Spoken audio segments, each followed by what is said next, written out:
Vous l'avez souligné, Fatiguant, avec la communauté chrétienne donc, qui va célébrer ce 25 décembre Noël, la messe de minuit également dès ce soir, et puis l'archevêque de Dakar qui va faire une importante déclaration à partir de 11h. Yoff a étrenné son autopont baptisé Seydina Limamoulaye, une réalisation qui s'inscrit dans le programme d'amélioration de la mobilité urbaine. Certainement, vous aurez le reportage dans le journal en Wolof. Le chef de l'État qui demande plus de régulation des sites d'information en ligne, c'était hier en Conseil des ministres, et cela pour une meilleure cohésion nationale. Cette rencontre hier entre les membres de FRAPP et de la plateforme Multilutte Doïna, Khalifa Sall qui rejette toute forme de coalition avec la majorité présidentielle. L'ancien maire de Dakar et président de Taxawu Sénégal dit œuvrer pour la promotion de la démocratie. Je vous propose de le suivre, des propos recueillis par Younous Diatta. Vous m'invitez à être dans Doïna. Je vous invite à vous joindre à nous. Puisque la politique, ce n'est pas de la politique politicienne. C'est un combat permanent pour la promotion des populations, pour leur émancipation. Même dans ce que vous faites de la politique, au sens étymologique du terme politique, au sens premier noble de la politique. Ce que vous faites de la politique, c'est de la politique. Aujourd'hui, il s'agit pour nous tous de nous tenir la main dans une action commune et solidaire pour que nous puissions porter les préoccupations des populations.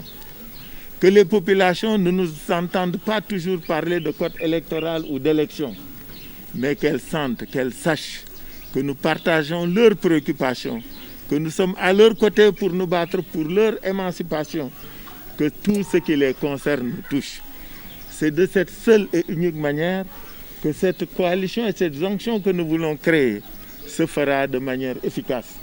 C'est ainsi seulement que les populations se joindront à nous dans ce combat de mobilisation et de prise en charge, de prise de conscience pour promouvoir une vraie démocratie.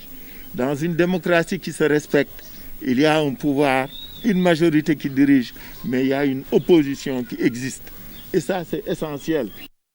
Et puis, les artistes ont manifesté hier contre l'arrêté du préfet en sit-in malgré l'interdiction. Ils ont réclamé l'ouverture des salles de spectacle.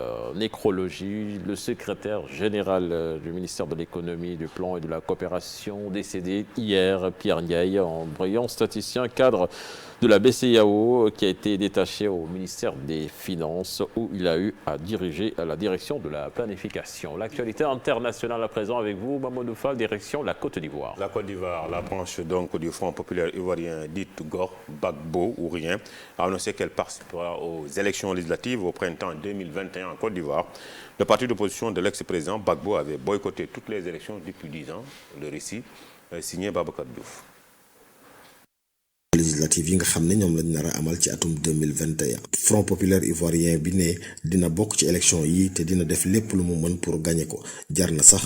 La branche du Front populaire ivoirien dite GOR, Gbagbo ou rien, a annoncé sa participation prochaine aux élections législatives de 2021.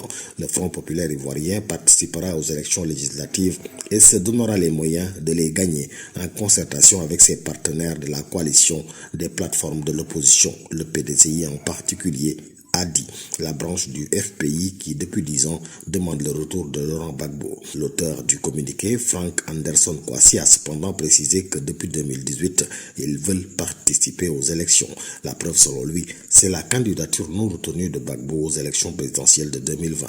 Pour Jean-Boni Kouadio, le secrétaire général adjoint du FPI dit légal, c'est parce qu'ils ont compris que la logique du tout ou rien ne prospère pas qu'ils ont décidé de participer aux élections législatives prochaines. Mais précise-t-il, ils ne pourront pas se présenter sous la bannière du FPI, un scénario qui pourrait ne pas se présenter avec le retour programmé de Laurent Gbagbo. Mieux, l'opposition dans sa diversité cherche à s'unir dans plusieurs localités pour renverser le régime du RHDP actuellement au pouvoir. Merci. En Centrafrique, la 4e ville, Bambari, est sous contrôle des casques bleus et des forces de sécurité. intérieur après sa prise mardi par des rebelles, a affirmé l'ONU, alors que la France a condamné des tentatives de déstabilisation mises en cause de l'ancien président François Bozizé. En Éthiopie, des hommes armés ont tué plus de 100 personnes lors donc d'une attaque mercredi dans l'ouest de l'Éthiopie, révèle la Commission éthiopienne des droits de l'homme, EHR. Cet organisme indépendant rattaché au gouvernement a indiqué dans un communiqué plus de 100 personnes ont été tuées par des tirs perpétrés dans la région de Béni-Sangul-Gumuz. Covid-19, les Européens harmonisent en ordre dispersé leurs mesures restrictives à l'encontre du Royaume-Uni après l'émergence donc d'une nouvelle souche considérée comme plus transmissible du Covid-19.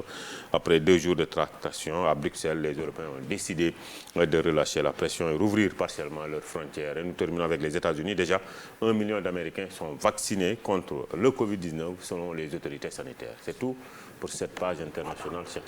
Merci à vous, Mamadou Fall. Fatih, c'était là la première tasse actu de ce matin. Merci beaucoup à vous, Cheikh Tidiane Diawo et Mamadou Fall, pour cette première tasse actu. Rendez-vous à 8h pour la version Wolof. Tout de suite, retrouvons Mortala Gueye pour la revue des titres.